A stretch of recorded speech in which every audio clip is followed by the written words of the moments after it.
Buenas tardes a todos, bienvenidos. Adelante, Daniel Betster. Bueno, le quiero dar la cordial bienvenida a todos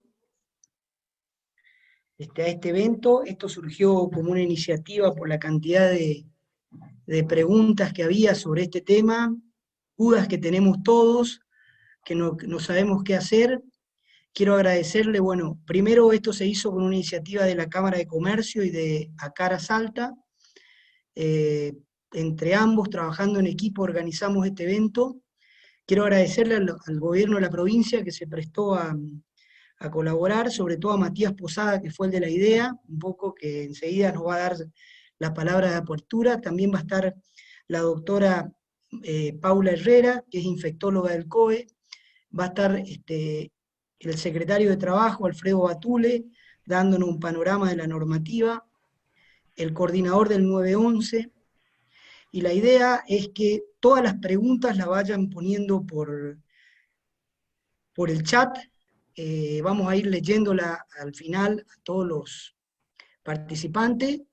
Yo creo que hay muchísimas preguntas que nos hacemos todos los días, que no sabemos qué hacer distintos, ante distintas situaciones que nos van ocurriendo. Así que bueno, esa es un poco la mecánica. La idea es que, como les decía, que vayan poniendo todas las preguntas que se les van ocurriendo en el chat. Y vamos a arrancar con esto. Le voy a dar la palabra a Matías Posadas, que dé la apertura. Así que Matías, adelante. ¿Qué tal? ¿Cómo están? Muy buenas tardes. Bueno, saludar a todos los presentes. Estoy viendo casi 280 participantes. Así que bueno, felicitaciones Daniel por la convocatoria. Agradecerte la posibilidad de hoy poder acompañarlos en esta iniciativa, como bien explicaba recién, que surgió a partir de una charla, la necesidad y las consultas que están surgiendo permanentemente en distintos sectores respecto de cómo actuar ante distintos temas que van surgiendo en este contexto de emergencia sanitaria. Agradecerle, particularmente a la doctora Paula Herrera, del equipo de epidemiología de la provincia, un equipo, la verdad, de lujo tenemos en esta provincia, en donde tiene una experiencia de muchos años y que está siendo, fundamental para el asesoramiento en estos tiempos de emergencia sanitaria.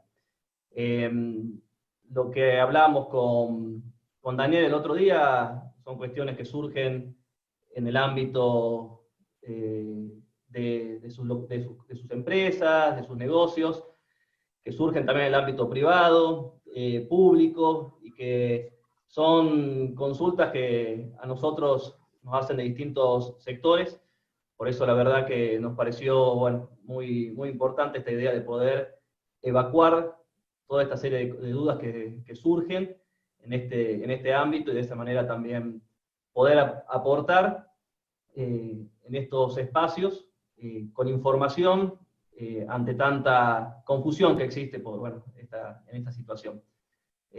Así que Daniel, a disposición como siempre, y agradecerte a vos y a todos los miembros de la Cámara también, porque sabemos que en estos momentos tan complicados para todos, y particularmente para ustedes, que muchas veces tienen sobre sus espaldas muchísima responsabilidad ante decisiones que tomamos nosotros en el marco de una emergencia, una pandemia mundial, de decisiones que se toman, por supuesto, a nivel nacional y que de las provincias, siempre en el ámbito del cuidado de la salud, vamos tomando, pero que a ustedes los afecta directamente, y hemos en este aspecto tenido muchas veces que tomar decisiones de un día para el otro, que nos afectaban directamente, porque era una necesidad, y hemos podido con ustedes poder conversar y poder explicarles estas decisiones. Así que agradecerles y también explicarles en algún punto cada una de las medidas que se van tomando. Así que, ¿te parece? Avancemos, Daniel, porque bueno, así Bueno, escuchamos a la doctora Herrera y arra- a todos los que van a participar. bueno, ahora le toca a la doctora Paula Herrera. Gracias, doctora, por prestarse a aclararnos todas las dudas. Tiene la palabra.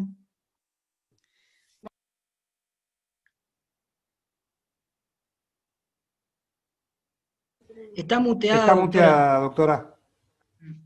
Ah, es que yo me desmuteé y... Ahora sí. Ahora sí, perdón. Bueno, buenas tardes a todos, a ustedes, muchas gracias por esta participación.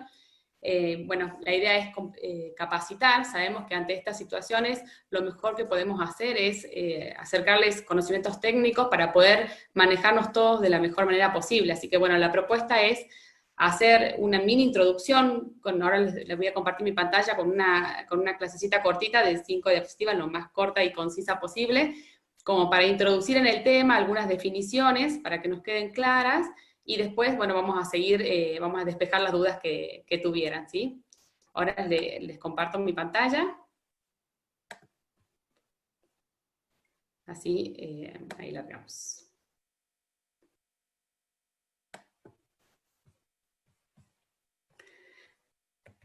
Bueno, lo primero que quería que hablemos y que definamos, ¿qué es un caso sospechoso? No me quise meter en la parte por ahí técnica de la enfermedad y un montón de información que todos ya escucharon por todos lados, así que decidí elegir temas puntuales como para aclarar. Digamos, ¿qué es que una persona sea sospechosa de COVID? ¿Cuáles son los síntomas que a mí me tienen que llamar la atención? ¿Sí? Estas son las definiciones que pone la última definición, la última actualización, fue el 1 de agosto del 2020, que son las definiciones que pone el Ministerio de Salud Pública de la Nación. Nosotros en provincia hay algunas cosas, sobre todo para personal de salud, y algunas cosas más técnicas que las vamos adecuando a nuestra realidad, pero en líneas generales los síntomas que nos tienen que alertar son exactamente los mismos, ¿sí? que publica Nación, que son fiebre o febrícula, que en realidad es de 37,5 o más, acompañada de tos seca, de ordinofagias, dolor de garganta, dificultad para respirar, la pérdida repentina del gusto o del olfato, dolor de cabeza, diarrea y o vómitos. La verdad que esta es una enfermedad que, como todos saben, empezó hace 8 meses, es una enfermedad nueva, muy nueva para todos. Nosotros tenemos enfermedades de más de 100 años con la cual todavía seguimos aprendiendo, así que imagínense que esta enfermedad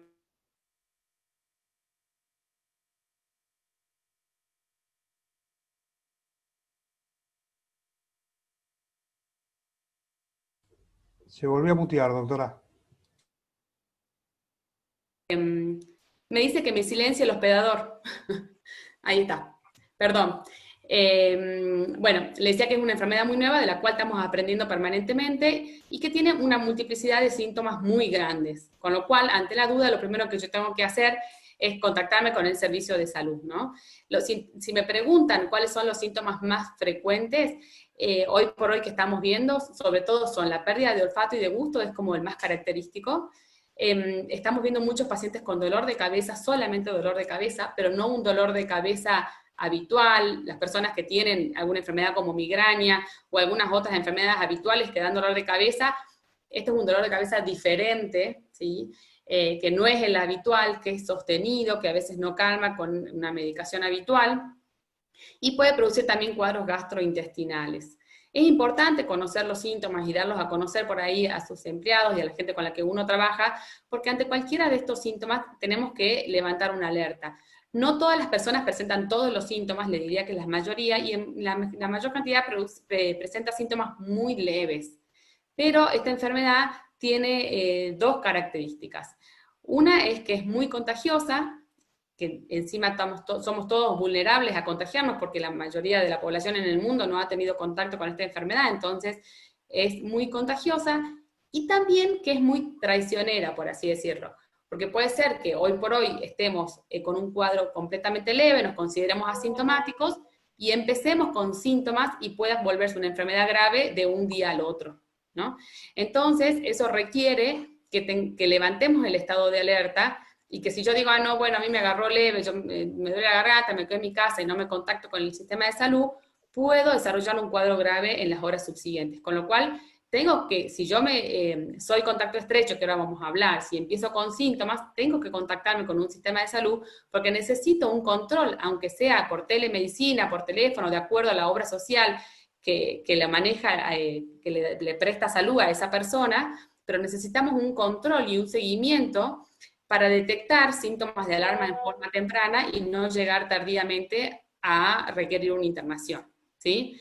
Entonces, es importante conocer estos síntomas y saber que es una enfermedad a la que hay que tenerle respeto, ¿sí? Bueno, vamos a pasar a la siguiente diapositiva. ¿Qué es un contacto estrecho? ¿Por qué lo decimos y por qué presento la definición de contacto estrecho? Porque muchas veces, a todos seguramente les ha pasado que en las últimas 2 semanas, ha habido alguien que dijo, yo tuve, o yo vi pasar, o yo estuve con el hijo del paciente positivo, y empiezan una serie de por ahí de suposiciones y alarmas, es entendible, todos estamos, digamos, quizás asustados ante esta incertidumbre, entonces el saber o el conocer personas que son positivas está generando una alarma y muchas veces en exceso, ¿no? Entonces es importante definir qué es contacto estrecho.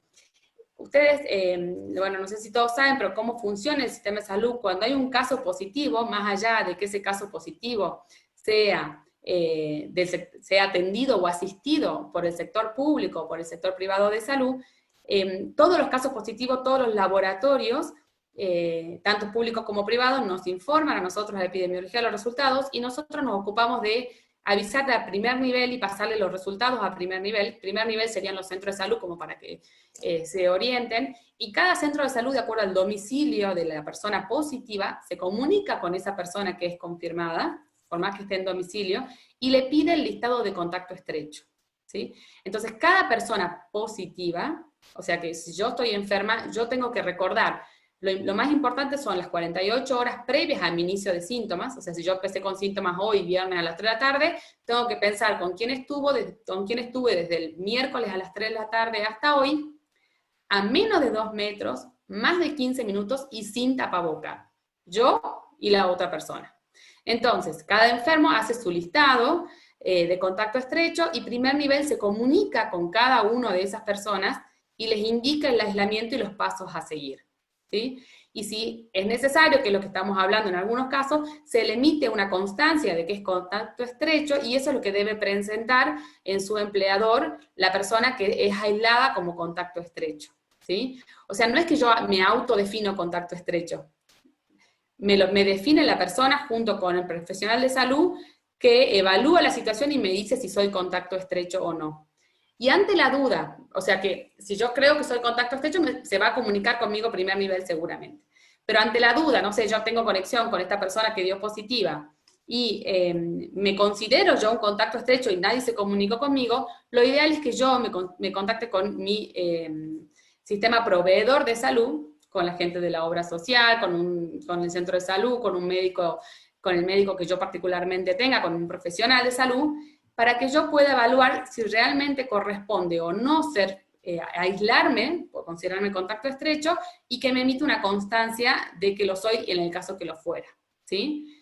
Hay que tener mucho cuidado en la definición de contacto estrecho, y por eso es que se la puse. Entonces, se las leo rápidamente. Toda persona que haya proporcionado cuidados a un caso confirmado, mientras él presentaba síntomas, o durante las 48 horas previas al inicio de síntomas, y que no haya utilizado las medidas de protección personal adecuadas. Venimos insistiendo desde hace varios meses con el uso del tapabocas. Está completamente demostrado que es efectivo para la prevención de esta enfermedad.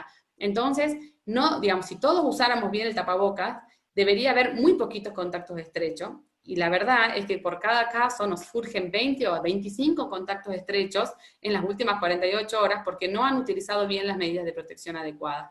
Y eso debería ser un llamado de atención, sobre todo si este contacto estrecho se dio en el ámbito laboral, ¿no? O sea, todos sabemos que en el ambiente laboral, si no estamos a más de 2 metros de otra persona, tenemos que usar el tapaboca correctamente, ¿no? Y si lo utilizamos correctamente, por más que mi compañero de trabajo diera positivo, si todo el tiempo que estuvimos trabajando, estuvimos cumpliendo las medidas, yo no soy un contacto estrecho, ¿sí? Entonces, es muy importante esto, acordarnos las tres preguntas que uno hace cuando queremos evaluar si el contacto estrecho, si estuvo menos de 2 metros, más de 15 minutos y sin el uso de tapaboca o barbijo. Por ejemplo, nosotros en el ámbito de los hospitales y en el ámbito de salud, la mayor cantidad de los contagios que se dan en el personal de salud, que tenemos muchos casos hoy por hoy, es en los momentos de descanso, o sea, en el momento en el que cuando estamos con los pacientes nos protegemos completamente y cuando decidimos sentarnos 5 minutos a descansar, nos sentamos con el compañero de trabajo, nos tomamos un café, estamos a menos de 2 metros, nos sacamos el barbijo y ahí se producen los contagios. Entonces, en todos los ambientes laborales, en la administración pública, en una empresa, en todos lados, tenemos que tener en cuenta que tenemos que utilizar siempre el tapaboca y si yo me voy a sentar a descansar, tratar de hacerlo solo, o sea, lejos, a 2 metros a la redonda de otra persona, si me voy a sacar el tapaboca para tomarme un café, un té, o para hacer algún tipo de descanso, y evitar de esa manera convertir a la otra persona en contacto estrecho si yo mañana empiezo con síntomas, o contagiarme de esa persona si esa persona mañana empieza con síntomas, ¿no? Entonces es muy importante eso. ¿Qué hago si soy contacto estrecho? Entonces, lo que decíamos recién, lo que debería ocurrir, que está ocurriendo en la mayoría de los casos, es verdad que, como les digo, ustedes imagínense que están confirmando muchos casos diariamente, alrededor de 150 casos por día, en toda la provincia, y de ellos se desprenden 25 contactos estrechos aproximadamente de cada uno de esos casos. Entonces, el sistema de salud se ocupa y estamos dividiendo las tareas y nos estamos comunicando con cada uno para determinar esos contactos estrechos y poder indicarles el aislamiento, ¿sí?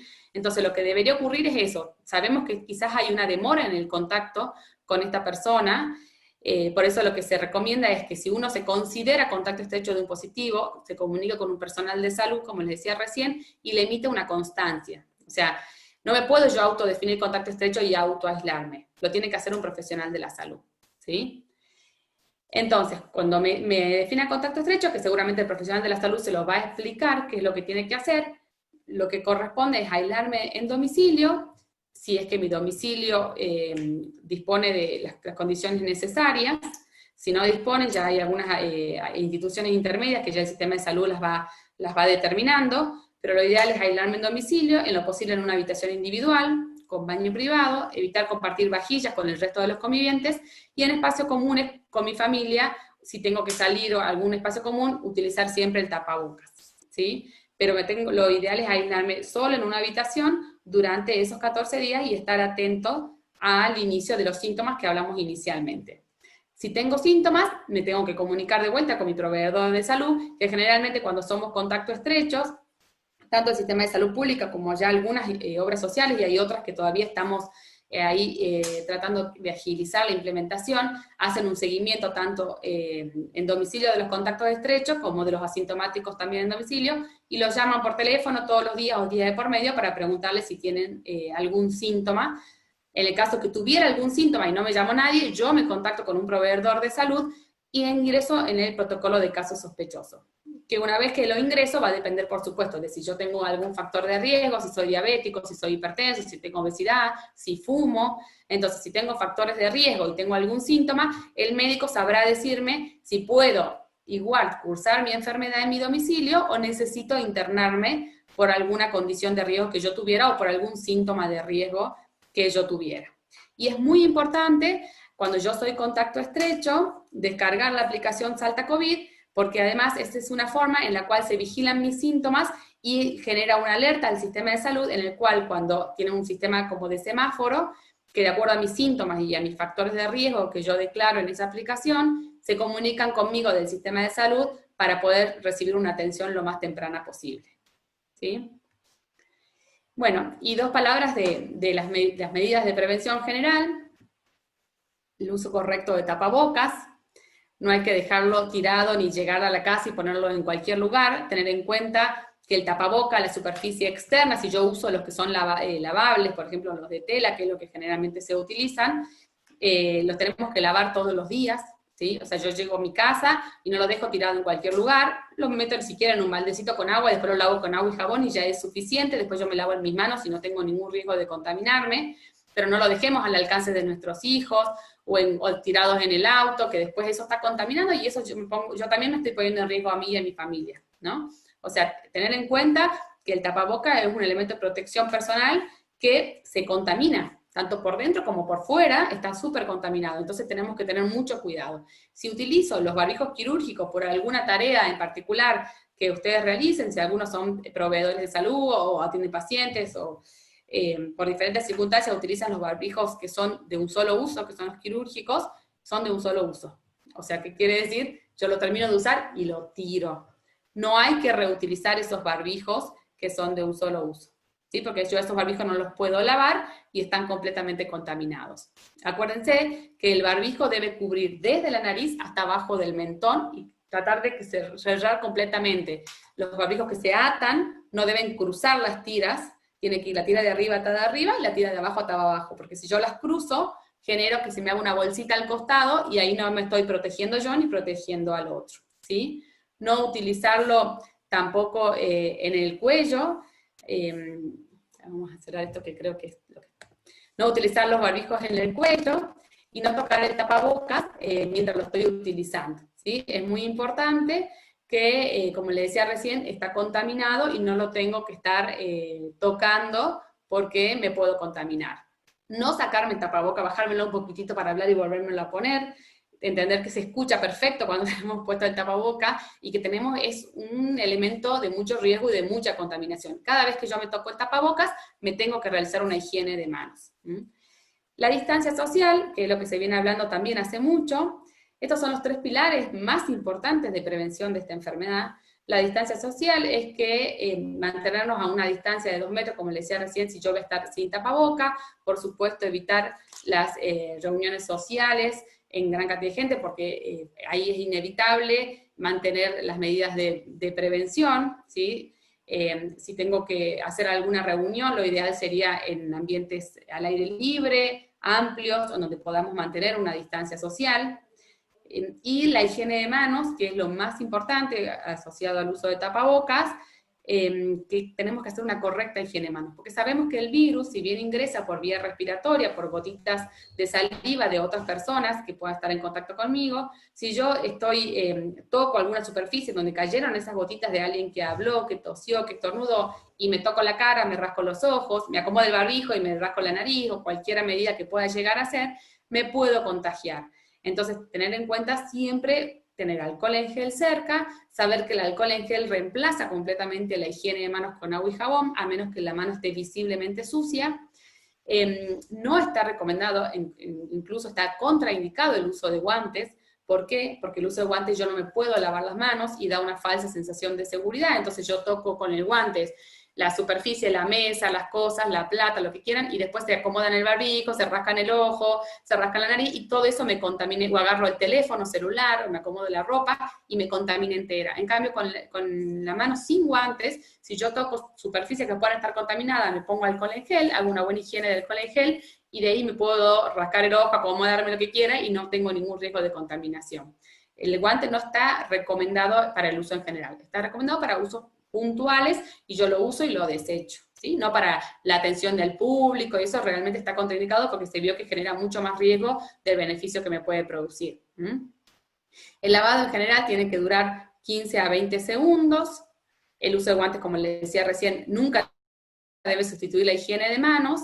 Es importante, bueno, hidratar la piel, y es importante realizar esta higiene de manos la mayor cantidad de veces posible. O sea, cada vez que yo hago una tarea cotidiana, como ir al baño, toser, estornudar, manipular alimentos, tocar animales, etcétera, no sé, me bajo el colectivo, o subo al colectivo y me pongo alcohol en gel, me voy al auto, pongo alcohol en gel, atendí, toqué algún material que haya tocado otra persona, y alcohol en gel. La medida del alcohol en gel al ingresar a los negocios es muy, muy importante.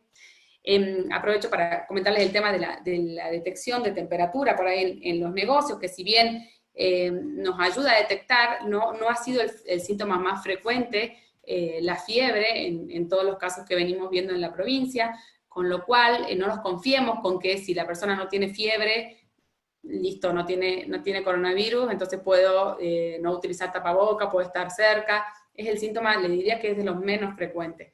Entonces, no nos ayuda a detectar una gran cantidad de pacientes la detección de la temperatura. Entonces, lo que más tenemos que hacer hincapié para poder cuidarnos es en el uso correcto del tapabocas y en la correcta higiene de manos y la distancia social. Utilizar esos 3 pilares para poder trabajar diariamente, ¿no? Bueno, esto era una pequeña introducción de lo que es la enfermedad y algunas definiciones para que podamos dar lugar también a los otros disertantes y de ahí sacarnos las dudas. Esa página que les pongo ahí es, bueno, la página de sala de situación, en donde ustedes pueden ver diferentes datos que hay en esa página y diferentes recomendaciones que vamos actualizando y subiendo a la página. Así que, bueno, nada, estoy dispuesto para la consulta y lo que necesiten. Bueno, doctora, hay muchísimas preguntas en el chat para usted. Si la quiere ir leyendo, y mientras le damos la palabra a Tomás del 911, y después vuelve usted, porque veo que hay muchísimas preguntas por todo lo que estuvo diciendo. La verdad que es muy bueno, tenemos muchísimas dudas, sobre todo, bueno, ahí va a ir leyendo las preguntas. Bueno, adelante la gente del 911. Leo las preguntas y las respondemos al final. Sí, por favor, vaya leyéndola y Perfecto. armando un resumencito. Gracias. Dale. Buenas tardes a todos, soy Federico Rovaletti, coordinador del 911, me está acompañando Sabrina, parte del equipo que no se ve, y Tomás, que es el administrador del 911. El sistema 911 es un sistema de emergencias, como todos saben. Inicialmente, cuando en marzo arrancamos con la pandemia, era el centro único de recepción de llamadas para consultas, denuncias por incumplimientos y emergencias, de las muy pocas que hubo reales, pero con el correr del tiempo se han habilitado otros números para cualquier tipo de consulta, que son el 136, o cuando nos llaman a nosotros al 911, se deriva al 136. Es un personal preparado de salud con soporte de médicos para dar respuesta a cualquier tipo de consulta que tengan acerca del COVID. ¿Qué es lo que pasó estos últimos días? Había una confusión de que desde el sistema de emergencia 911 se tramitaban los hisopados a la ciudadanía, cosa que es incorrecta. Nosotros recibimos las llamadas y de ahí hacemos las derivaciones previas a algunas preguntas, como para hacer algún filtro y no saturar las agencias de respuesta, que son SAMEC y 136. ¿Se escucha? Sí, despacio, pero se escucha. Voy a sacar un rato el barbijo. A ver si se escucha. Sí, se escucha mejor. Bueno, les decía que estos últimos días hemos tenido algunos reclamos de algunos ciudadanos de que el 911 no les está tramitando el hisopado. Ahí quería aclarar que no es tarea del 911 tramitar hisopados, tampoco se hacen hisopados en forma particular en los domicilios, ingresando por el 911, eso lo definimos nosotros. Las llamadas que nos ingresan, se hacen algunas consultas, como para hacer algún filtro, no saturar las agencias de respuesta, que son SAMEC o 136, ¿no es cierto? Y luego se derivan a estas agencias. A partir de esta situación del 911, nosotros hemos tenido que armar unos planes de contingencia, lo que nos llevó a asumir algunas pérdidas de llamadas, ¿sí? No son pérdidas, sino algunas, un tiempo mayor para responder a las llamadas. Le pedimos a la población un poco de paciencia al respecto. Hemos tenido que rearmar los grupos, lo que nos llevó a achicar la cantidad de operadores de demanda, ¿sí? De manera tal de que si aparece algún contagio en los grupos, nosotros tengamos un sistema de backups y de rotaciones que evite que quedemos 14 o 16 días sin ningún personal atendiendo las llamadas de emergencia. Por eso les pedimos un poco de paciencia, en el caso de que no tengan una respuesta inmediata. Sabemos que ese inconveniente nos íbamos a encontrar, está calculado, está menor de lo que habíamos calculado inclusive, un buen trabajo que están haciendo todos los chicos de demanda y el equipo, ¿no es cierto? Y bueno, no sé si tienen otra duda al respecto, algunos números que quieran llegar a conocer, estamos totalmente a su disposición. No sé si los chicos quieren agregar algo más.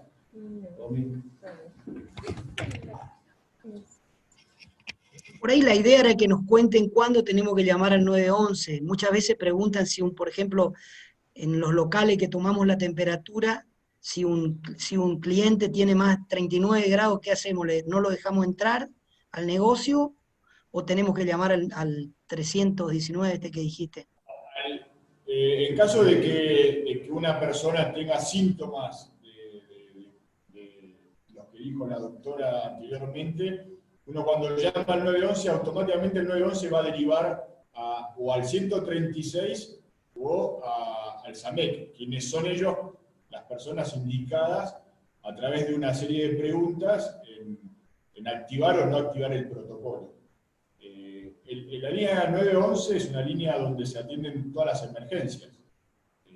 Así que bueno, llamar porque una persona tiene fiebre, automáticamente o llaman al 136, donde en estos momentos está empezando a haber también doctores, donde se va a hacer la asistencia a esas personas, o al SAMEC, que tiene también un doctor que a través de una serie de preguntas va a determinar si esa persona tiene o no síntomas y activar un protocolo para el traslado de ese paciente a un hospital. Ahí hago la aclaración, obviamente, que como estamos hablando del punto de vista médico, ese es el protocolo o el procedimiento. Obviamente, si ya pasa una cuestión de seguridad, como que esta persona que insista con entrar o haya algún otro tipo de inconvenientes, 911 deriva a policía, que también tiene su protocolo, ¿no es cierto?, para estas personas en caso de que no quieran abandonar el lugar, por ejemplo, o actuar como corresponde, ¿no es cierto? No sé si con eso, Daniel, está tu duda evacuada. Sí, perfectamente. Igual te agradezco y vamos a seguir con Alfredo Batule, que nos va a dar un marco legal del tema. Y ahí fíjate si hay preguntas en el chat. He visto un par de preguntas para el 911. En todo caso, después al final contestamos las preguntas. Les agradezco mucho su presencia. Alfredo Batule, doctor, tiene la palabra.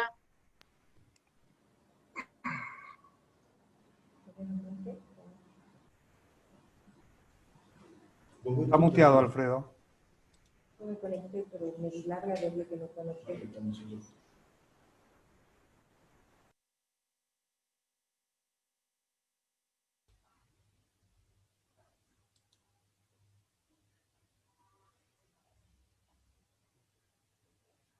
Sigues muteado. Ahora. Ahí está, listo. Ahí está. Díganme ustedes si se me escucha bien, porque en algunos momentos se entrecortaba lo que iba diciendo tanto la doctora como la gente del 911. ¿Sí? Buenas tardes a todos y a todas. Realmente la iniciativa desde la Cámara, con el acompañamiento, obviamente, del doctor Matías Posadas, en cuanto a la posibilidad de poder transmitir algunos datos y alguna información, estimo que es absolutamente necesaria en estos tiempos. La idea, para no extenderme mucho, es transmitirles alguna norma específica que se aplica para las actividades del sector laboral privado, y en ese sentido que ustedes puedan acceder a ellas, leerlas.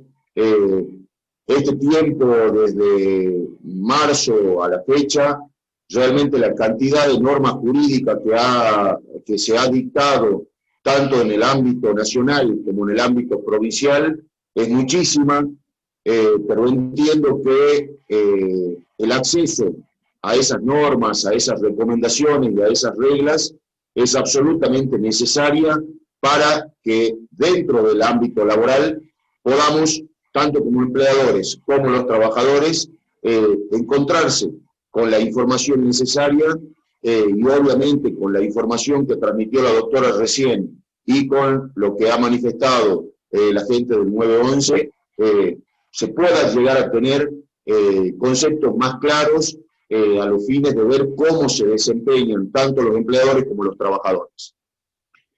En ese sentido, desde la página de la Superintendencia de Riesgo de Trabajo se puede acceder a un compendio de normativa nacional bastante amplio que incluye todos los decretos relacionados con el aislamiento social preventivo y obligatorio, las distintas modificaciones que se dieron al respecto de ese decreto inicial, el 297, normativa emanada del Ministerio de Salud de la Nación, desde el Ministerio de Trabajo de la Nación, y puntualmente normas de la Superintendencia de Riesgo de Trabajo. En ese sentido, particularmente entiendo que es muy importante tener en consideración tres normas, que son la resolución 21, la resolución 29 de la Superintendencia de Riesgo de Trabajo y la disposición 16 de la Gerencia General de Prevención de la Superintendencia de Riesgo de Trabajo. Tanto la resolución 21 como la 29 establecen las obligaciones que tienen las ART con relación a los empleadores. En ese sentido, queda en cabeza de las ART la entrega de afiches por medios digitales para que los empleadores puedan imprimir toda esa información y esa información dejarla dentro de cada uno de los establecimientos comerciales, en los cuales toda esa información tiene por finalidad justamente brindar a los trabajadores, inclusive a aquellos lugares donde tenga que ingresar público, clientes, para hacer las compras, las adquisiciones o para hacer las consultas que consideren necesarias, de información indispensable. Puntualmente, la disposición 16, a la que hice referencia hace un rato, contiene un protocolo y recomendaciones elementales que deben tenerse presente en todo el ámbito de trabajo. Estas recomendaciones, algunas, además de recomendaciones, ¿sí?, son obligaciones que pesan en cabeza de los empleadores, entiendo que deben ser absolutamente leídas por cada uno de ustedes como empresarios y como empleadores, y a su vez esas recomendaciones y normas de carácter obligatorio poner a disposición de todos los trabajadores. Puntualmente, no les voy a relatar todo lo que dice la disposición 16, que es de hace escaso 10, 15 días, establece la importancia de la capacitación a todos los trabajadores. Capacitación que no debe ser realizada en una única instancia, sino que tiene que ser repetida a lo largo de todo el tiempo.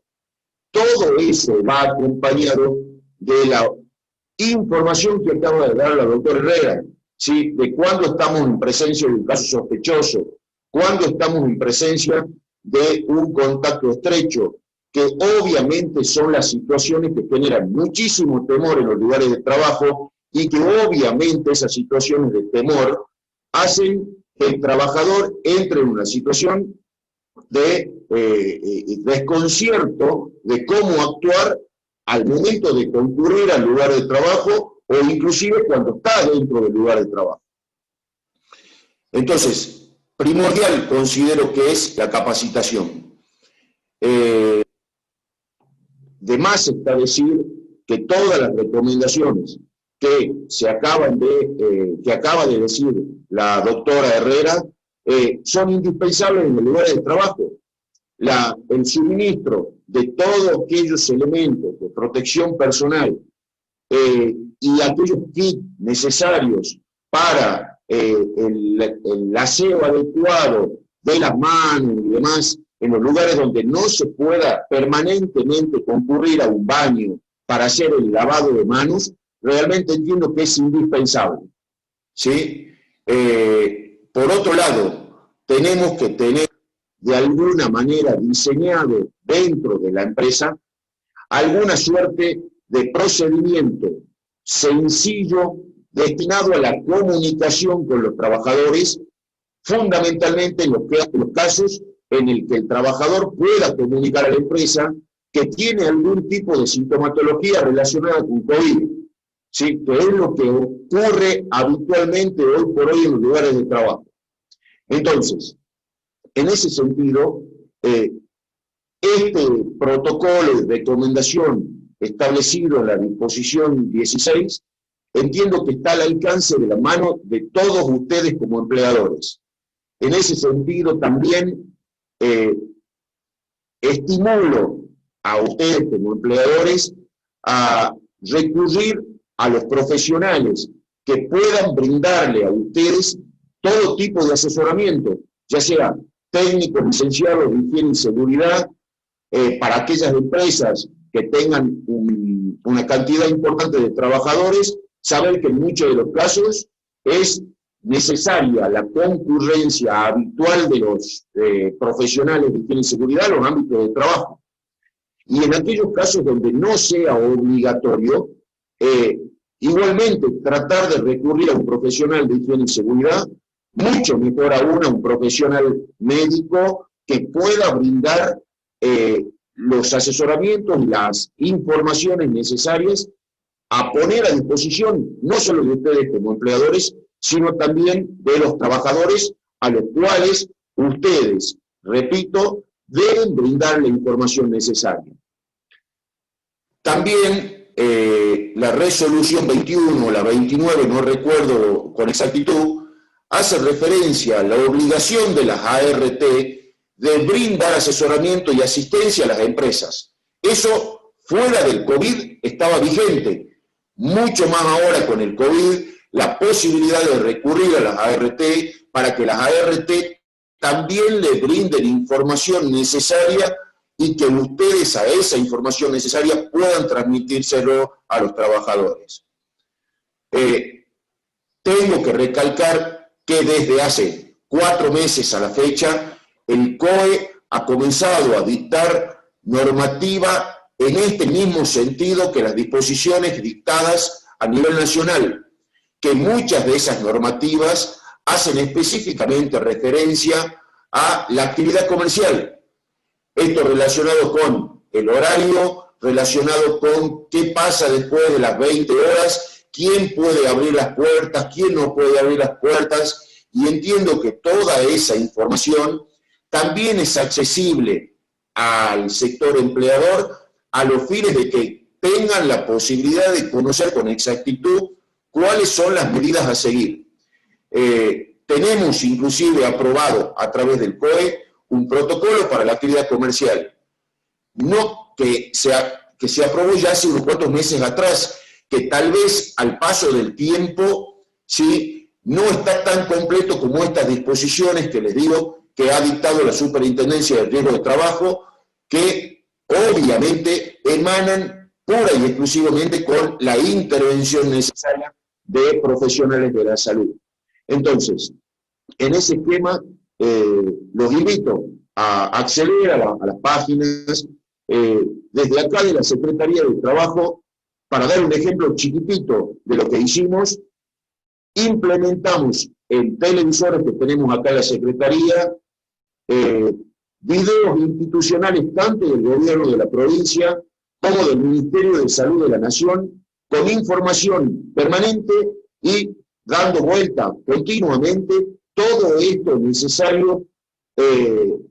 información relacionada con el lavado de manos, la utilización correcta del barbijo, cuando estamos en presencia de un contacto estrecho, cuando estamos en presencia de un caso sospechoso, que entiendo que a todos nos da una suerte de temor encontrarnos con personas, con familiares, con trabajadores que obviamente padezcan algún síntoma, y justamente la información es la que nos va a permitir poder actuar con tranquilidad, que la gente, que los trabajadores en este caso, en el ámbito del trabajo, conozcan cómo desempeñarse, cómo hacer, y obviamente desde el sector empleador, tomando todos estos recaudos, entiendo que es absolutamente indispensable que la transmisión de la información nos va a dar un manto de tranquilidad en el ámbito de las empresas y en el desarrollo de las actividades laborales de los trabajadores. No quiero extenderme mucho más en ese tema.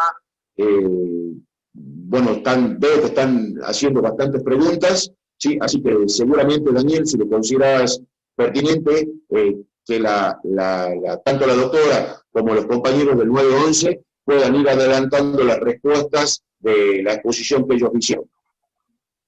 Bueno, gracias. Ahí tenés algunas preguntas que te hacen, Alfredo. Le voy a dar la palabra por último a nuestro asesor legal.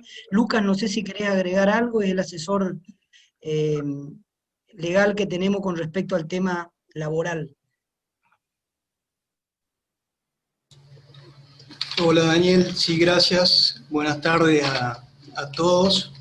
Gracias por esta invitación. Yo voy a ser bastante conciso en lo que voy a poner, ya que los demás intervinientes fueron completos en su exposición, ¿no?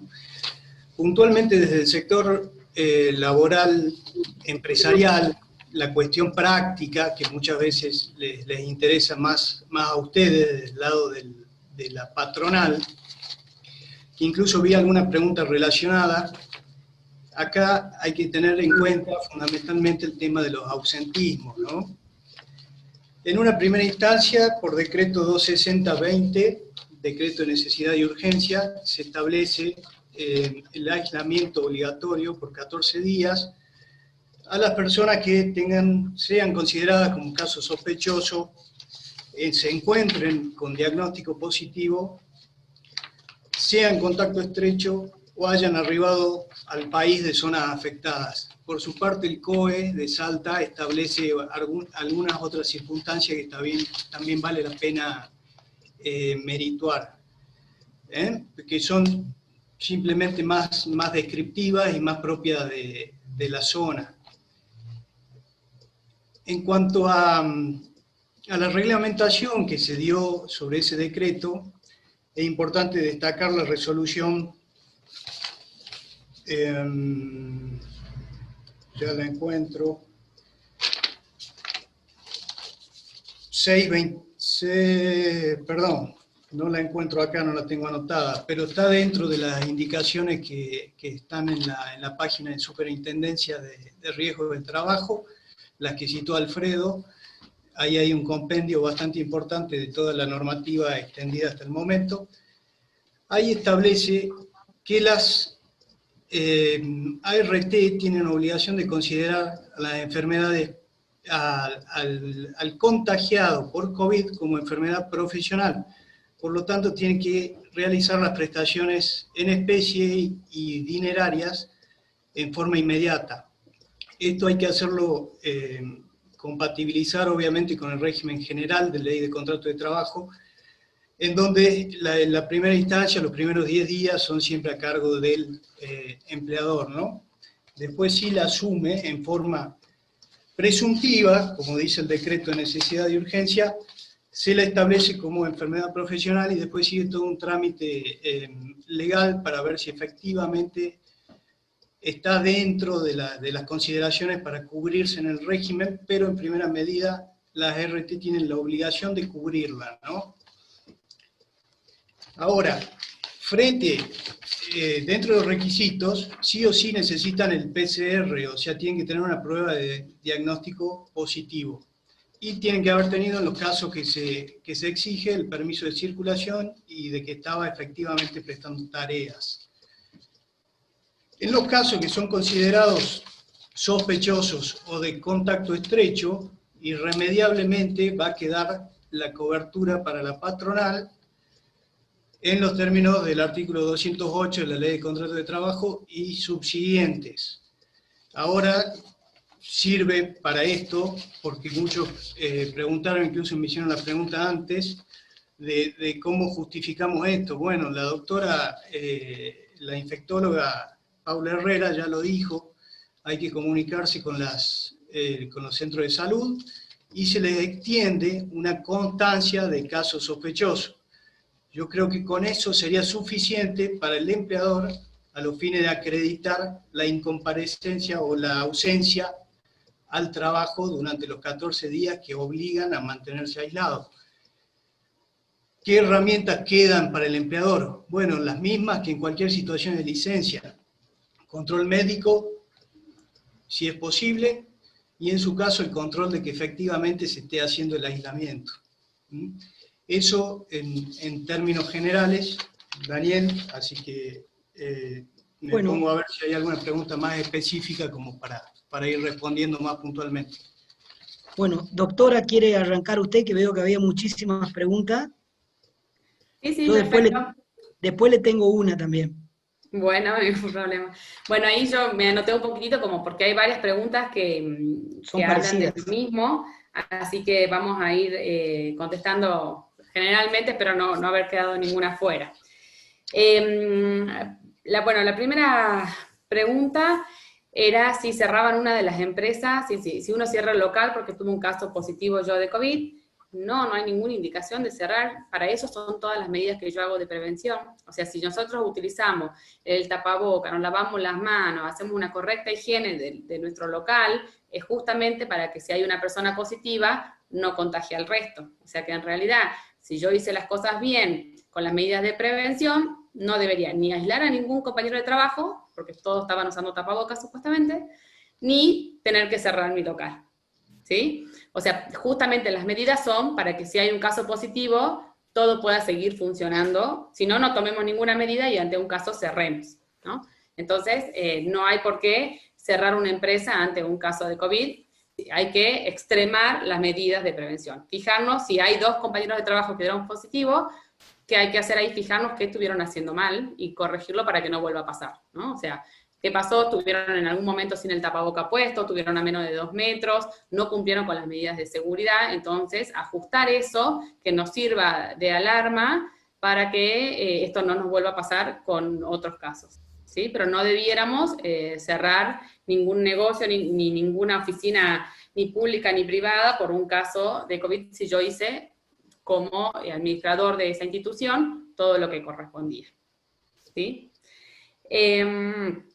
Los síntomas, había una de las preguntas que me hablaba de un poco de los síntomas, que cómo diferenciaban los síntomas gripales de un caso de COVID. La verdad que por síntomas es muy poco difícil de diferenciar, porque es casi imposible, le diría, de una gripe, de un caso de COVID. Hoy por hoy, la verdad que no hemos tenido casi circulación del virus de la gripe. Todo lo que está circulando en este momento es SARS-CoV-2, que es el nombre técnico del virus.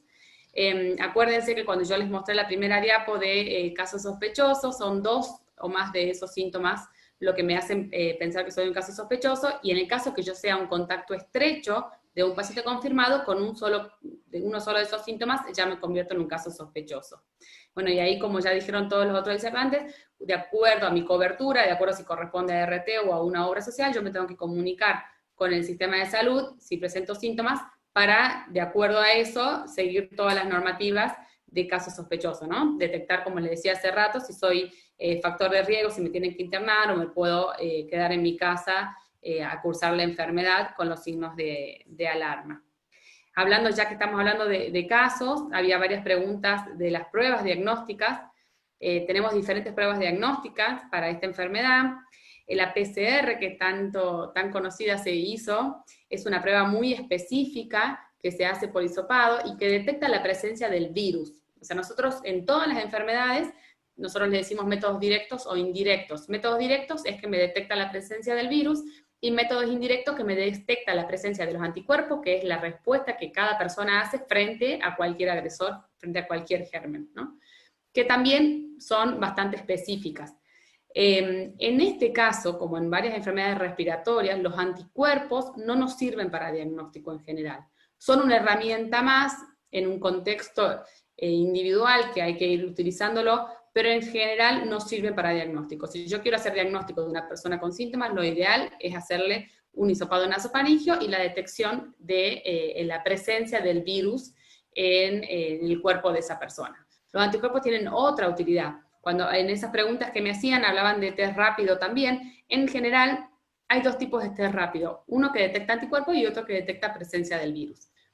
El que detecta anticuerpos, que es el que se hace con la gotita de sangre, es, como les decía recién, no es de muy buena utilidad en general, hay que analizarlo muy particularmente a cada caso. Los negativos a mí no me dejan tranquila, y los positivos hay que confirmarlo con un hisopado, o sea, no es una herramienta que me sirva a mí para testear, que yo diga, bueno, les hago test rápido a todos mis empleados, y a los negativos me quedo tranquilo, no. Nosotros hemos tenido casos de test rápido negativo y con las PCR positivo, o sea que la verdad que la utilidad es bastante limitada. Hay otros test rápidos que sí detectan antígeno, pero que son por hisopado y que también lo tiene que hacer un bioquímico en el laboratorio, que lo único que acorta es un poquito el tiempo, a diferencia de la PCR, pero eso es una cuestión técnica del bioquímico, no de la forma de que tome la muestra, ¿sí? Entonces, en concreto los test, para diagnóstico, la PCR. Cuando estamos en una situación de circulación comunitaria como la que estamos hoy, nosotros también ya nos permitimos, tanto como lo hace Nación, y esto es una disposición, no es una disposición, son normativas de epidemiología en general, ¿no? Que lo hacemos con dengue, lo hacemos con un montón de otras enfermedades, que si una persona tiene todo el nexo epidemiológico, o sea, estuvo con una persona positiva, confirmada, y vive con esa persona, y empiezo a tener síntomas, y me quedo sin olfato, y yo ya me puedo considerar positiva sin hacerme la PCR también, ¿no? Pero eso lo hace obviamente un personal de salud que evalúa todo ese contexto.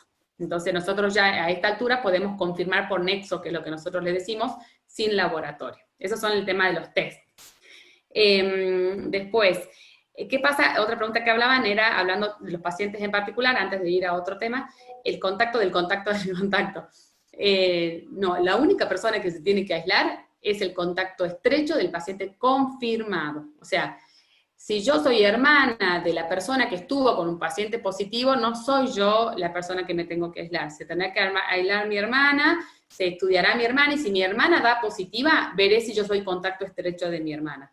Pero todos, y ahí empieza la discusión, pero ¿y si justo me contagié? Si yo estoy con el barbijo no voy a contagiar a nadie. Entonces volvemos a que el pilar fundamental es el uso del tapaboca, ¿sí? Es el pilar fundamental. Y la única persona que se aíslan son los contactos directos, persona directa con un caso positivo, no intermediarios, digamos, ¿sí? Y tiene que estar ese contacto directo certificado por un personal de salud que le diga, vos sos contacto estrecho. De alguna manera, cada empleador puede evaluar si lo puede recibir por vía digital, inclusive alguna constancia de algún médico, algún profesional de salud que se lo haga, o cómo se lo presentará por el tema de los aislamientos de las personas, pero tiene que estar certificado por algún personal de salud que realmente le diga que es un contacto estrecho, porque la gente puede desconocerlo, muchas veces lo desconoce, ¿sí? Después había otra pregunta que hablaba si a un contacto estrecho le hago una PCR, me da negativa, si tiene que cumplir igual 14 días, o lo libero del aislamiento. En realidad, la PCR del contacto estrecho se hace a los 14 días ya del aislamiento. Entonces, si se la hizo como correspondía, ya está, ya negativa, ya vuelve al trabajo.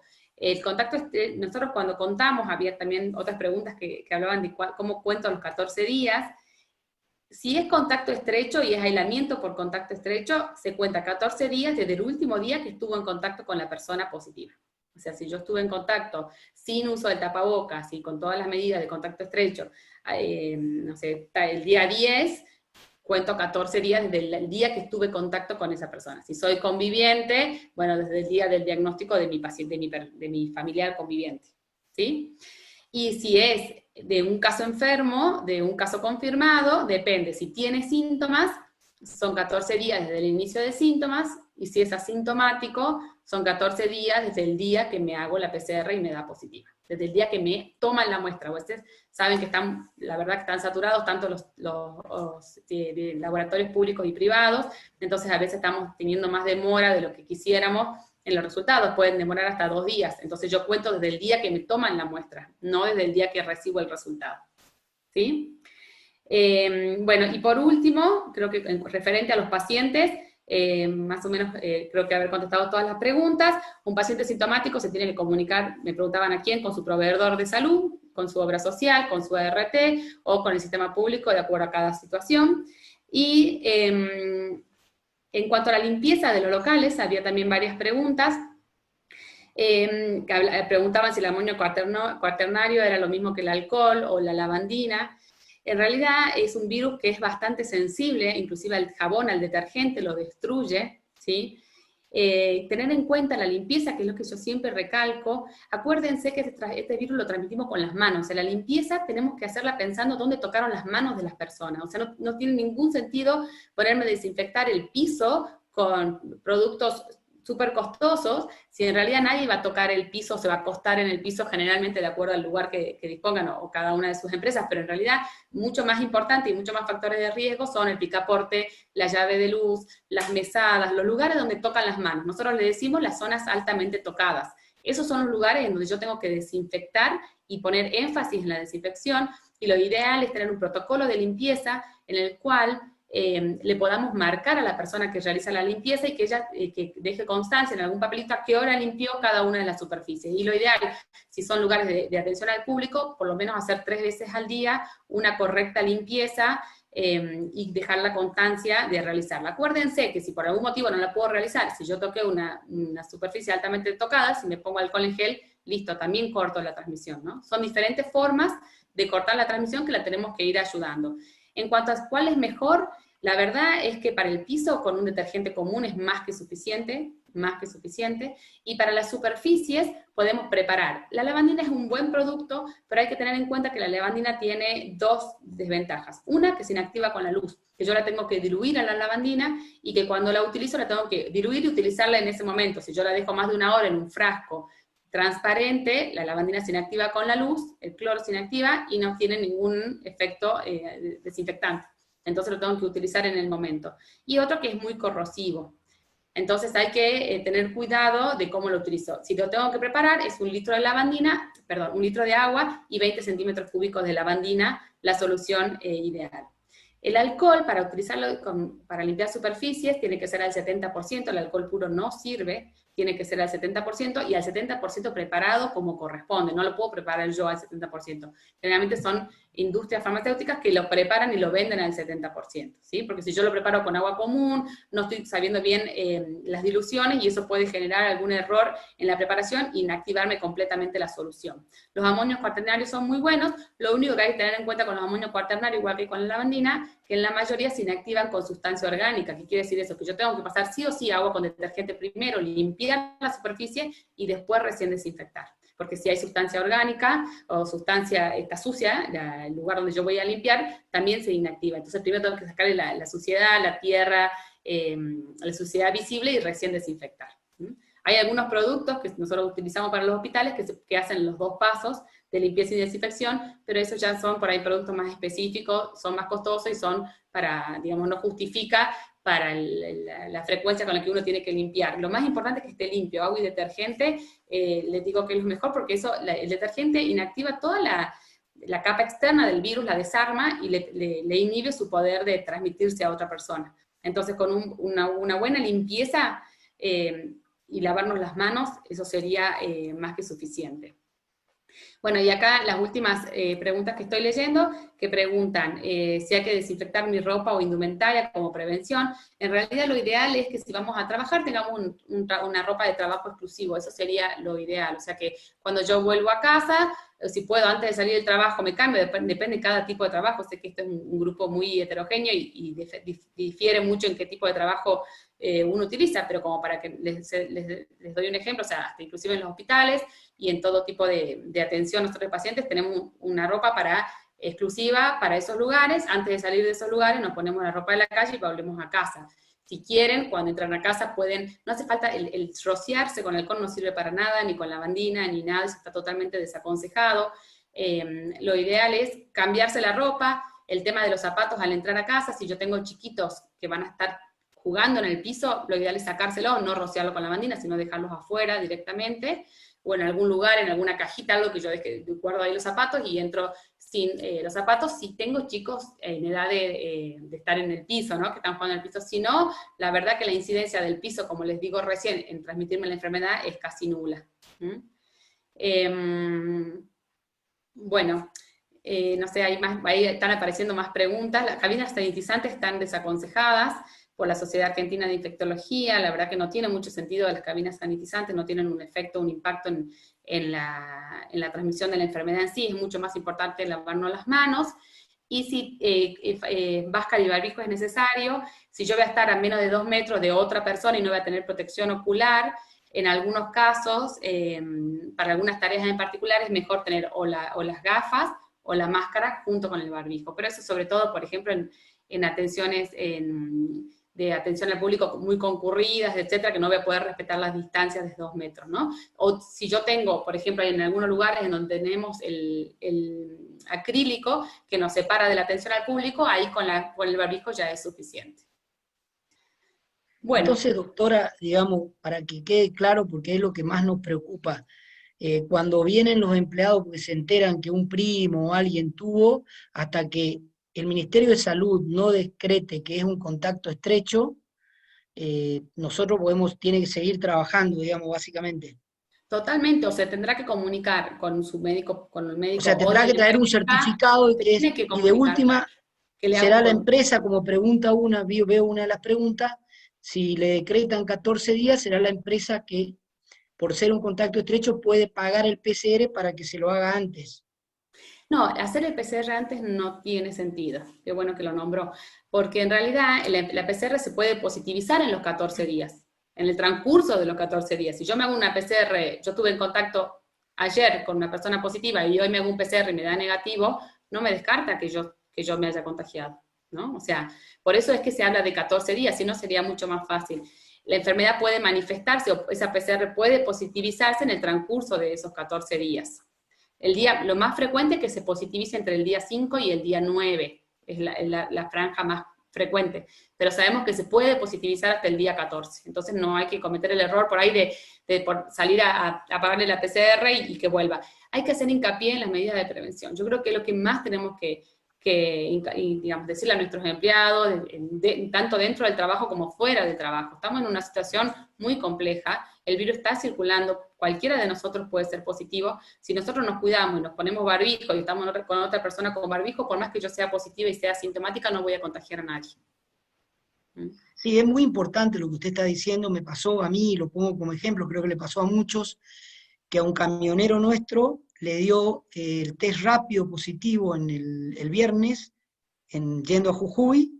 Él nos manifestó que había 4 camioneros que querían hacer una acta porque le había dado negativo en Santiago del Estero y Tucumán, a los 10 le había dado positivo, y cuando volvió, bueno, lo fue a un hotel, lo esperaron en Aunoa, qué sé yo, hoy le dio negativo, pero del lunes a hoy, o sea, el PCR le dio negativo, pero del lunes a hoy, nosotros, el que le entregó el remito se aisló, la familia de ese se aisló, la tesorera que le dio la plata se aisló, y la mitad de la empresa no quería trabajar, cuando en realidad todos trabajan con tapaboca, pero bueno, hay mucho miedo, y eso le está pasando a la mayoría de los comercios. Por eso es importante. Si se enteran que un empleado es amigo o tiene un pariente, ya creen que todos los empleados están contagiados. Por eso es muy importante eso de que lo que usted dijo, que traigan el comprobante que son contacto estrecho. Totalmente, hay que tener mucho cuidado con eso y por eso es tan importante capacitar. O sea, si la persona que le entregó el remito, se lavó las manos y estaban los dos con barbijo, no es contacto estrecho. Entonces tenemos que tener en cuenta eso, que cumplan las normas, y si no cumplieron las normas, le deberíamos pedir un descargo de por qué no cumplieron las normas. Porque uno, si le está entregando el tapaboca, le está entregando el alcohol en gel y no cumplen las normas, también eso debería ser un llamado de atención, ¿no? Quisiera aclarar que estoy viendo muchas preguntas sobre el uso de guantes. El uso de guantes es contraproducente en determinadas situaciones. Es mejor tener las manos sin guante y lavarme las manos las veces que haga falta. Acuérdense que el uso de guantes generalmente da esa falsa sensación de seguridad que les decía cuando daba la charla y contamina un montón de superficies. Por más que sea para contar dinero, cuento dinero, me pongo alcohol en gel y listo. No, no es bueno porque si no con ese guante creen que cuentan dinero y no hace falta que se cambien y se tocan con esa misma mano, con guantes, sucia, contaminada con el virus, agarran el teléfono de la oficina, tocan las diferentes superficies y van contaminando todo. En cambio, cuando tocan el dinero, se acuerdan, se ponen alcohol en gel y siguen haciendo las cosas, ¿no? Es importante no usar el guante.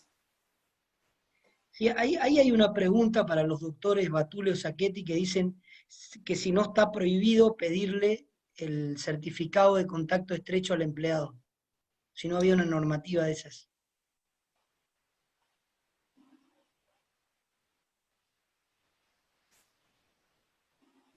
Yo no desconozco, no sé el doctor. No sé, Alfredo, Batule o Lucas. Sí, a ver, hace días atrás salió una resolución conjunta tanto del Ministerio de Salud de la Nación como del Ministerio de Trabajo de la Nación, que hace referencia a la facultad que tiene el empleador relacionada, ¿no?, con la posibilidad de exigir al trabajador certificación relacionada con COVID-19. En este caso particular, relacionado con lo que dijo la doctora, entiendo que la certificación en tanto y en cuanto, ¿sí?, vaya de la mano de lo que es un caso positivo, ¿sí? En este caso no estamos hablando de que la persona sea un caso positivo, estamos hablando de la existencia o no existencia de un contacto estrecho, que en ese caso, al haber contacto estrecho, el trabajador tiene que quedarse aislado en su domicilio, ¿sí? He visto otra pregunta que hacía referencia al contacto estrecho, ¿sí?, de un trabajador conviviente. Y tengo que decir que si un contacto estrecho de un trabajador conviviente también lleva a la situación de que el trabajador conviviente tenga que quedar aislado, ¿sí? Obviamente que todo va de la mano de la situación de salud que tiene el trabajador. La doctora acaba de explicar, pero clarísimo, ¿sí?, que puede ser que los síntomas no se te produzcan desde el primer día, los síntomas se te produzcan a los días subsiguientes. Entonces, esas situaciones, ¿sí?, conllevan a la necesidad de que la persona quede aislada, ¿sí?, hasta tanto se descarte la situación de contacto estrecho o no de ese trabajador. Entonces, a ver, he visto varias preguntas relacionadas también con la actuación dentro de la empresa. Les digo, esta disposición 16 a la que hice referencia hace un rato, como protocolo y recomendaciones generales, por más que tenga 45 hojas, le digo que es absolutamente útil leerla, ¿sí? Nos sirve no solamente para la empresa de qué medidas adoptar y qué procedimientos seguir, sino que nos sirve para la vida diaria nuestra, ¿sí?, en la manera de relacionarnos con las otras personas, ¿sí?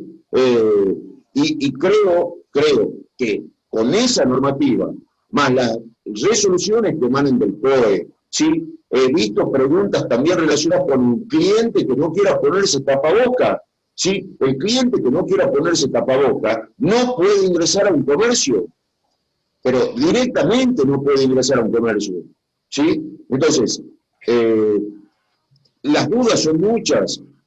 Repito, si no estamos informados, si no estamos capacitados, es muy difícil, ¿sí?, poder brindar tranquilidad a un trabajador que entre en una situación de duda sobre su situación de salud, si es contacto estrecho, caso sospechoso, o es conviviente de alguna persona con síntomas o no. O sea, entiendo que es fundamental estar capacitados e informar de manera permanente a los trabajadores para ver cómo se actúa, ¿sí?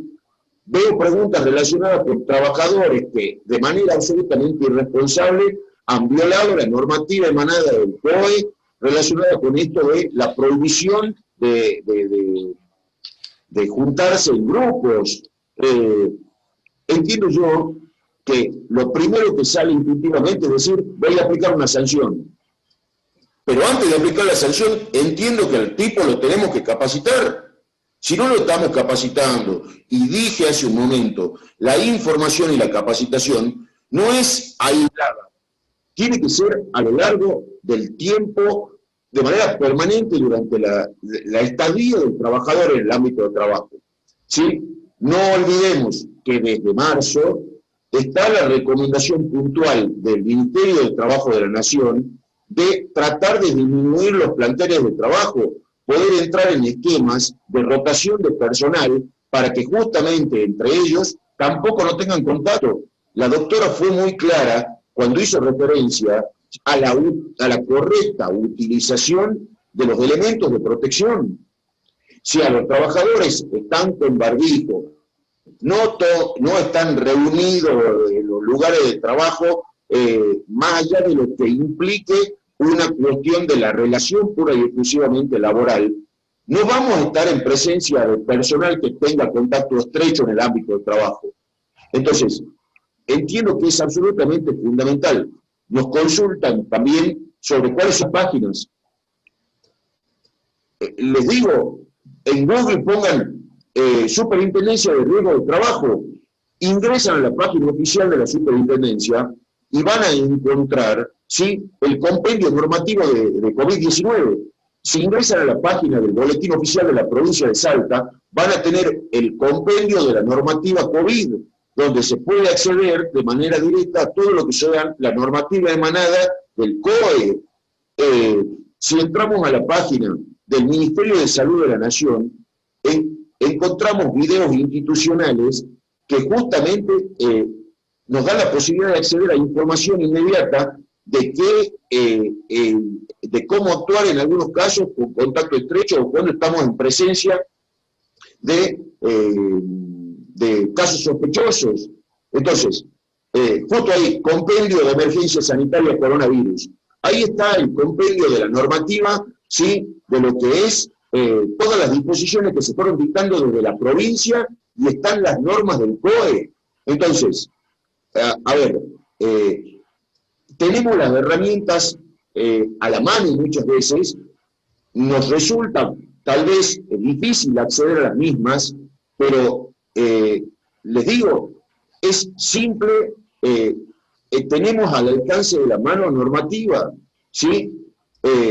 También dije hace un rato la importancia de poder contar, ¿sí?, con los profesionales que realmente nos puedan asesorar de manera tal que podamos de manera sencilla establecer algún procedimiento de comunicación con los trabajadores en los casos en que el trabajador no pueda concurrir de manera inmediata a la prestación de servicios. Entonces, así como se hace normalmente con cualquier enfermedad, utilizar el medio de comunicación para que el trabajador informe a la empresa su inasistencia, entiendo que en estos casos, ¿sí?, son las mismas herramientas que se pueden llegar a utilizar, ¿sí? Entonces, pero por eso desde la Secretaría consideramos absolutamente necesaria, ¿sí?, este tipo de encuentros que nos permitan sacarnos algunas dudas, aunque sea de manera simple, y después poder ir a buscar la información que tenemos necesaria a la hora de ampliarla y así poder transmitirla dentro del ámbito del trabajo. No sé, Lucas, si vos querías agregar alguna otra situación puntual con el tema del certificado.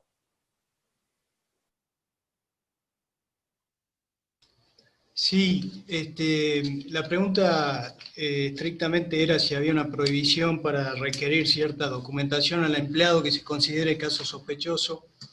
Entiendo que no hay ninguna prohibición en ese sentido y que de existir sería netamente violatorio de los derechos de la patronal, porque no puede quedar en estado de indefensión o a las buenas de la palabra del trabajador, ¿no? Porque en definitiva el empleador es el que acá sigue pagando, pese a en muchos casos no estar con actividades completas. Entonces, ante la imposibilidad de encontrar o de conseguir una constancia oficial de contacto estrecho, hay otras posibilidades de documentación que pueden dar, aunque sea un mínimo respaldo a lo que está diciendo el trabajador.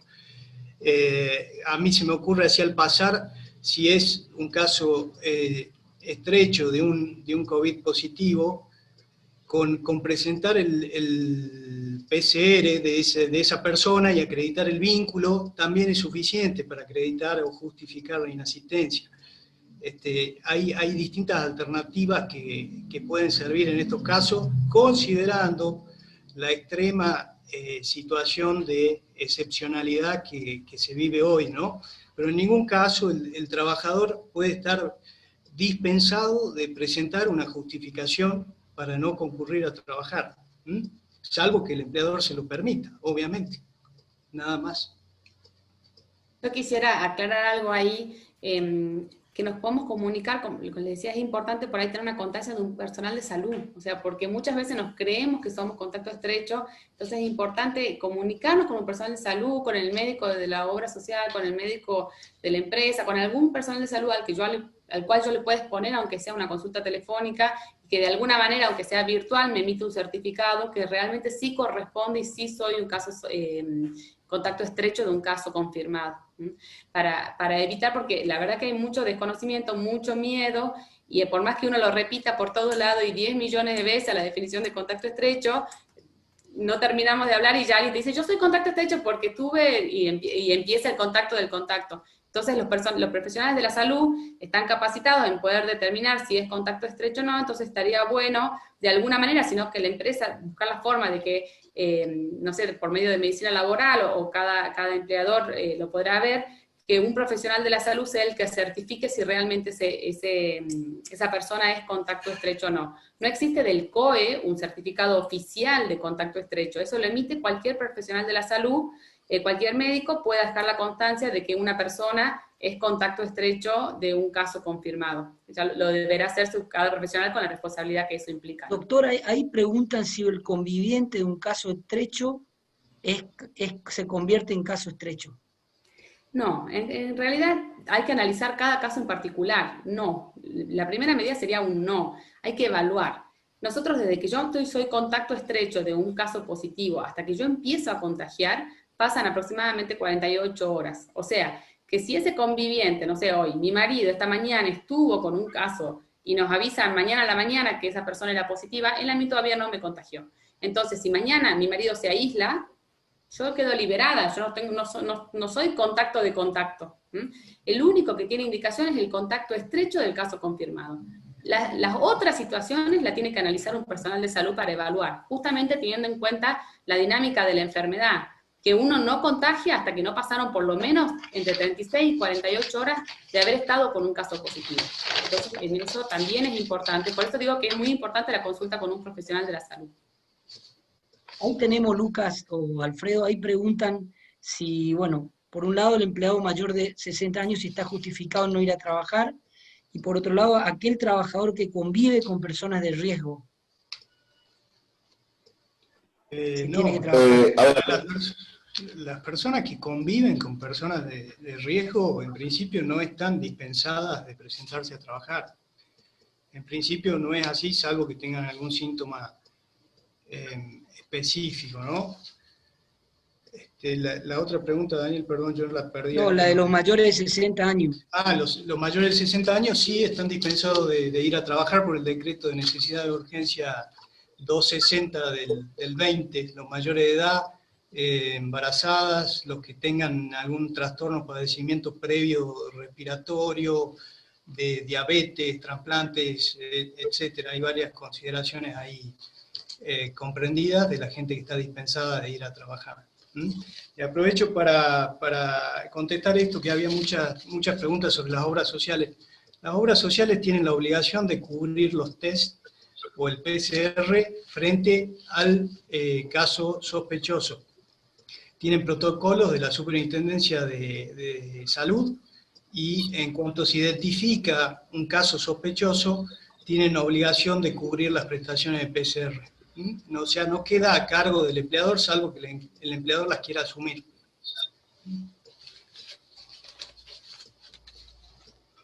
Ahí estamos. Bien, no sé si del 911 había alguna pregunta, creo que era sobre si se podía mostrar desde el teléfono el permiso de circular, creo que había una pregunta y no sé qué otra.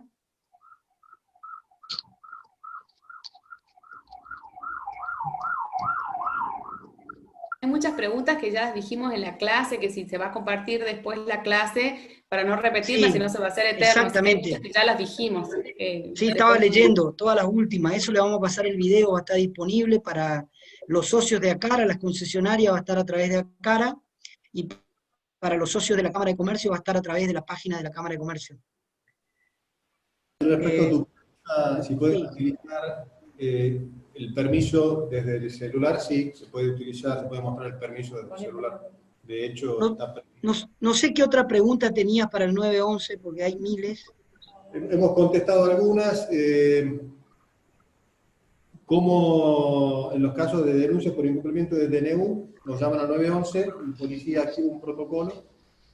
Los pasos son desde recomendaciones, despejos del sitio, se labra acta de infracción en caso de que corresponda, y si es necesario se hace la consulta fiscal para actuaciones mayores. Otra pregunta. Consultaban cómo le definíamos los números a utilizar. Bueno,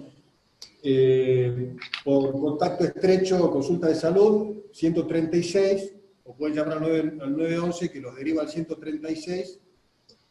Casos de síntomas, al 911 nosotros derivamos al SAMEC para que les haga el seguimiento con los médicos. Los médicos les hacen una serie de consultas y ven si corresponde o no. Bueno, y la otra pregunta es, que recomendábamos, lo que les contábamos es que estamos trabajando con todas las partes de gobierno para subir a la página de gobierno de Salta una serie de preguntas frecuentes, donde vamos a tratar de evacuar las principales dudas que tiene la ciudadanía. Seguramente vamos a estar trabajando con la doctora Herrera. Nosotros vamos a aportar de lo que es seguridad y lo que es salud pública, otro tipo de consultas. Eso creo que va a ser muy útil y nos va a ayudar bastante. Y finalmente hay una pregunta de duración de los permisos. Los permisos que ya estaban vigentes antes del último domingo duran hasta el 30 de agosto. Los que se hacen a partir de este último fin de semana duran 7 días, inclusive de septiembre para adelante, los permisos de circulación. En la página de gobierno de Salta también hay bastantes protocolos donde se pueden hacer distintas consultas, pero la idea de más frecuente es hacer algo más resumido y práctico para que tengan que llevar a Bueno, yo la verdad que les quiero agradecer, no sé si quedan preguntas importantes, pero porque la van leyendo los invitados, los quiero agradecer. Creo que los 370 personas que llegó a ver en algún momento da la pauta de la necesidad que tenemos de información, de la gran confusión que hay. Creo que hoy se han aclarado muchas dudas, y bueno, simplemente en nombre de ACARA y de la Cámara de Comercio, Industria de la provincia, quiero agradecerle primero a Matías Posada, que fue la idea de esto, a la doctora Herrera, a Tomás Beverina y al secretario de Trabajo, Alfredo Batule. Muchas gracias por este encuentro, y seguramente haremos uno nuevo. Vamos a poner a disposición de todos el video, y muchas de las preguntas que están acá, seguramente le mandaremos para que la contesten, y se las tendremos disponible en la cámara, que como siempre estamos 7x24 a disposición. Bueno, muchísimas gracias a todos por participar, y hasta la próxima. Muchas gracias a ustedes, saludos, hasta luego. Gracias, Daniel. Muchas gracias a todos.